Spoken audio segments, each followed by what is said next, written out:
Thank you for joining Wars of the Rosies. And this is Adonis Mysteries of, from the Encyclopedia of Freemasonry by Albert G. Mackey.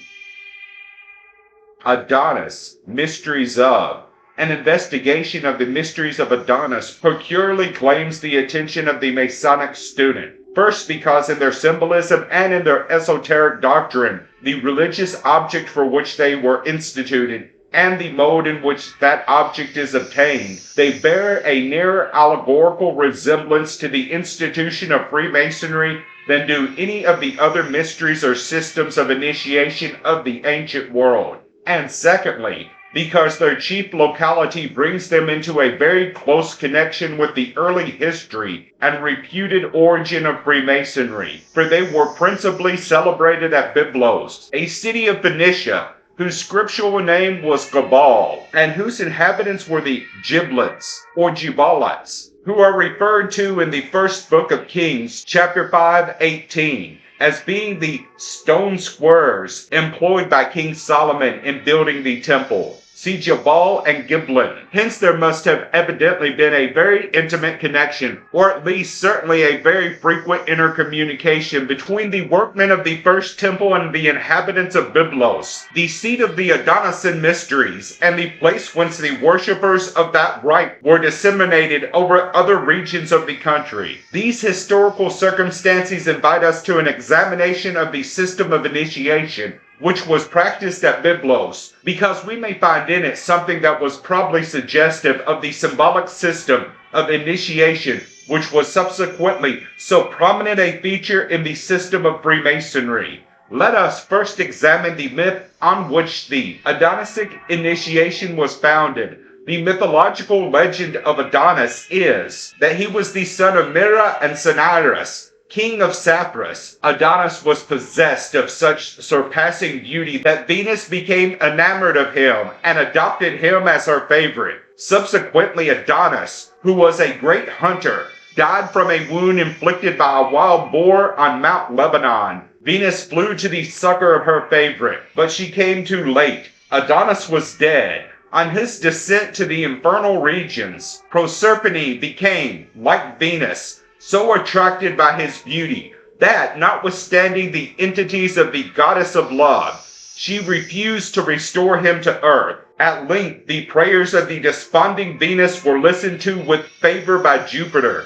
who reconciled the dispute between the two goddesses, and by whose decree Proserpine was compelled to consent that Adonis should spend 6 months of each year alternately with herself and Venus. This is the story of which the Greek poet Bion founded his exquisite idyll, entitled the Epithat of Adonis, the beginning of which has been thus rather inefficiently done into English. I in the loves Adonis deep deplore, the beautiful Adonis is indeed departed, parted from us, sleep no more, in purple cypress, but in watched weed, all wretched. Beat thy breast and all a reed. Adonis is no more. Thee loves and I lament him.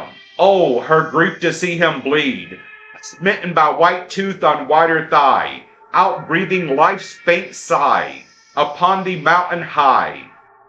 It is evident that Bion referred to the contest of Venus and Proserpine for Adonis to a period subsequent to his death, from the concluding lines in which he says, the Muses too lament the son of Cinyras, and invoke him in their song. But he does not heed them, not because he does not wish, but because Proserpine will not release him. This was indeed the favorite form of the myth, and on it was framed the symbolism of the ancient mystery. But there are other Grecian mythologies that relate the tale to Adonis differently. According to these, he was the product of the incestuous connection of Cinyras and his daughter Mira.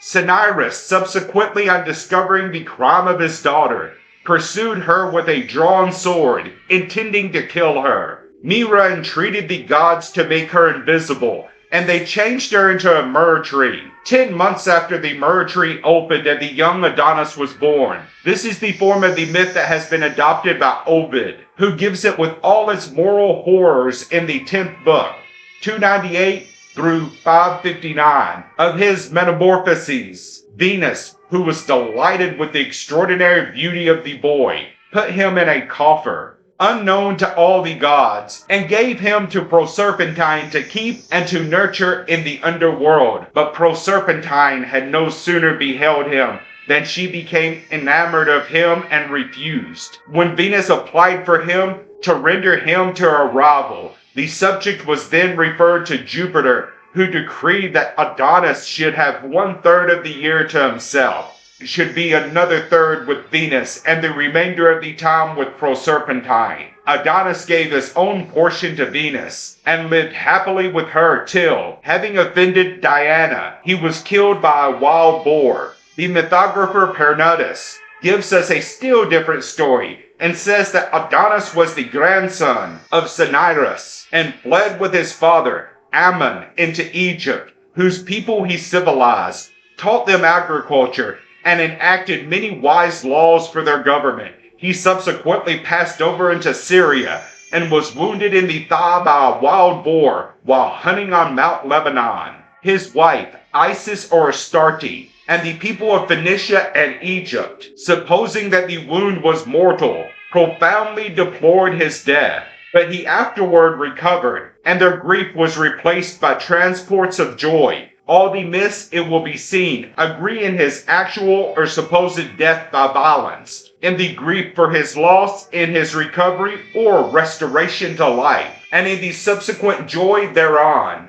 And on these facts are founded the Adonis Mysteries, which were established in his honor. While, therefore, we may grant the possibility that there was originally some connection between the Sabian worship of the sun and the celebration of the Adonisan festival, we cannot forget that these mysteries, in common with all the other sacred initiations of the ancient world, had been originally established to promulgate among the initiates the one hidden doctrine of a future life. The myth of Adonis in Syria, like that of Osiris in Egypt, of Athis in Samothrace, or of Dionysius in Greece, presented symbolically the two great ideas of decay and restoration, sometimes figured as darkness and light, sometimes as winter and summer, sometimes as death and life, but always maintaining, no matter what was the framework of the allegory, the inseparable ideas of something that was lost and afterward recovered as its interpretation, and so teaching, as does Freemasonry at this day, by a similar system of allegorizing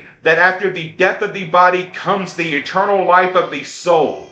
The inquiring Freemason will thus readily see the analogy in the symbolism that exists between Adonis and the mysteries of the Gibalites at Byblos and Hiram the Builder in his own institution. Thank you for watching, and please don't forget to share, like, subscribe, and comment. And if you can, please consider donating to Wars of the Rosies.